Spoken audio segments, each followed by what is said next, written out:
So, the Sony A7iii.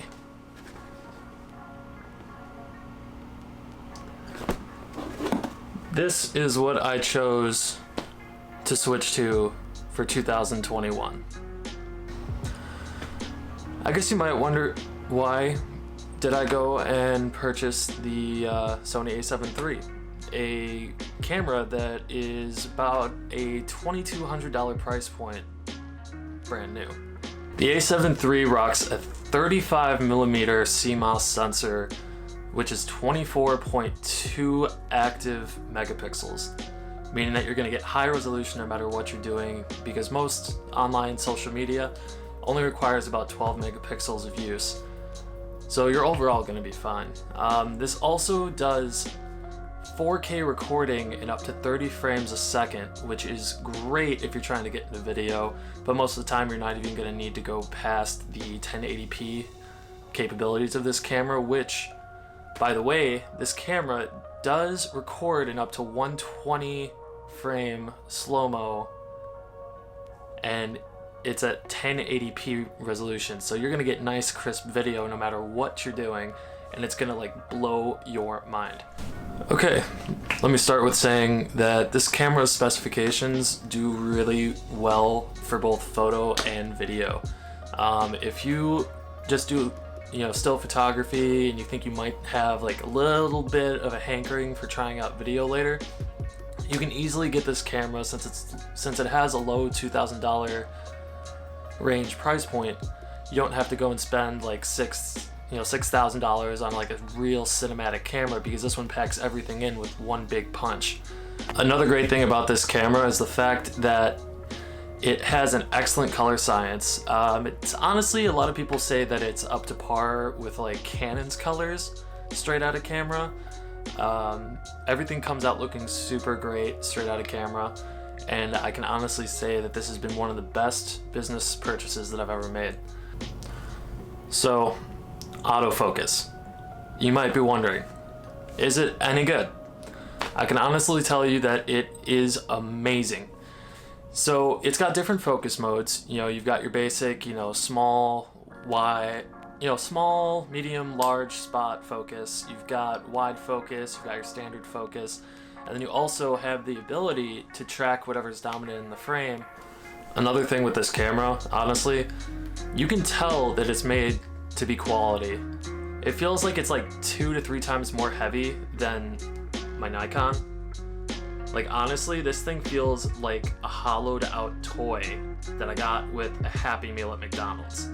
Now, for a fact, I was having autofocus issues with my Nikon D5600. Basically, it would always be hunting for focus. It was terrible. And now, I mean, honestly, hold on, let me just grab something for you so you can see what I'm talking about. We're gonna go with this. The Sony 85mm 1.8. A beast of the lens, by the way. It is astonishing how good this thing is. Perfect for portrait photography. If you notice, look at this. How quickly that's snapping into focus. Bring it down. There's my face. There's the lens. Super crisp, in focus, not a problem in the world. That is a major reason why I bought this camera. Sony is so known for their autofocus and their low light capabilities. I mean, it's by far the greatest decision I've ever made. The Nikon D5600. This is the first camera that I ever purchased. I purchased it in late 2019, September, October, sometime around that time period. I was going through a really bad breakup at the time, and I needed something healthy to keep myself busy.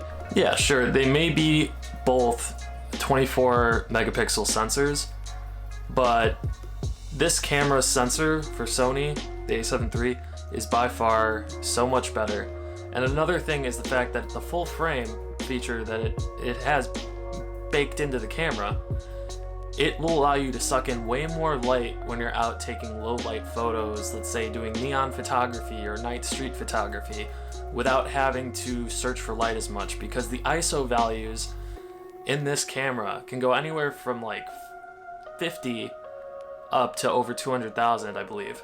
So basically, let's say your standard camera goes only up to like, let's say 4,000 ISO value before you start seeing heavy grain in your photos. With this camera, the Sony, you can go all the way up to like 12,000 with minimal grain. Like, what? That's insane. I never expected that. But then again, I kind of did, because I follow certain photographers like 7th Era, North Borders, Hayden Peterson, Lamont, all these guys from Melbourne, Australia, and most of them shoot on a Sony A7R4, which uses a similar sensor. So I am super happy with how this turns out. All my low light photos are crisp, buttery, in focus. Best thing ever. One of the biggest benefits of switching to mirrorless, I would have to say, is the fact that you have live preview of what your image is going to look like as soon as you dial in the settings. This is one of the most amazing things I've ever used. My Nikon definitely couldn't do that because it was a DSLR, not mirrorless. So basically, you've got a digital viewfinder which you can view everything that's on the screen through the viewfinder, because it's not optical. If it was optical, you would just see through the glass, you know, bouncing off the mirror inside of the camera, but you would have to like hope to God that you got the right settings, and you wouldn't know until after the fact. Okay, so we've covered basically all of the pros about this camera. There's probably more that could be said, but you know, I'm somewhat new to YouTube.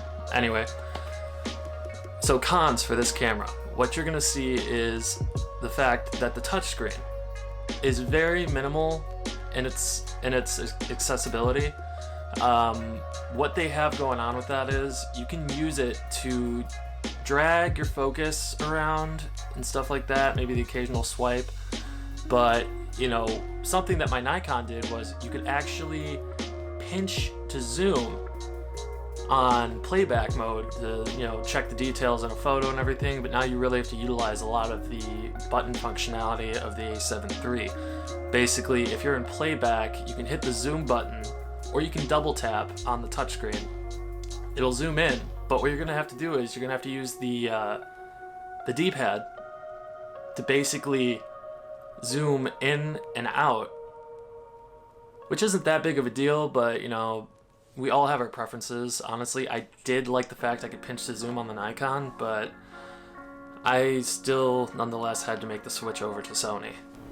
Now, with all that being said, thank you so much for stopping by, guys. Please make sure to hit the like, subscribe, and hit that bell notification, and I'll keep these videos coming as much as possible. Now, I will talk to you all later. Until next time, peace.